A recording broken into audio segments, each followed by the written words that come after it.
नमस्ते अनि स्वागत छ यहाँलाई।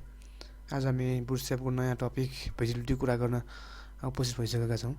एकदमै सिम्पल छ यो, दुईवटा कुरा मात्र छ भिजिबिलिटीमा। यहाँ राइट क्लिक गरेर ओपन ब्राउजर गरिदिएँ मैले। सो यहाँनिर अहिले सबै कुराहरू चाहिँ यहाँनिर देखिरहेको छ।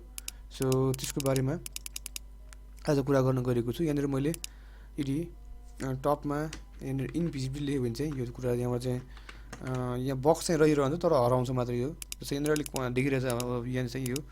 सो हामीले यहाँ सिलेक्ट गर्दा पनि यो भिजिबल हुँदैन। कहिलेकाहीँ हाम्रो यस्तो केस आउँछ कि हाम्रो न्युजबाट चाहिँ इन्भिजिबल गर्नुपर्ने अवस्था आउँछ। सो त्यो टाइममा चाहिँ हामीले युज गर्नुपर्ने हो। अर्को चाहिँ हाम्रो छ भिजिबल छ। सो भिजिबल भनेको चाहिँ देखिन्छ अभियसली, त्यो डिफल्टमै हाम्रो त्यही हुने हो। सो आजलाई यति नै भिजिबिलिटी र अनभिजिबिलिटी एकदमै सिम्पल छ। जस्तै मलाई यो चाहिएन भने चाहिँ हामी के गर्छौँ यहाँनिर इनभिजिबल, यसलाई यहाँनिर इनभिजिबल गरिदिन्छु।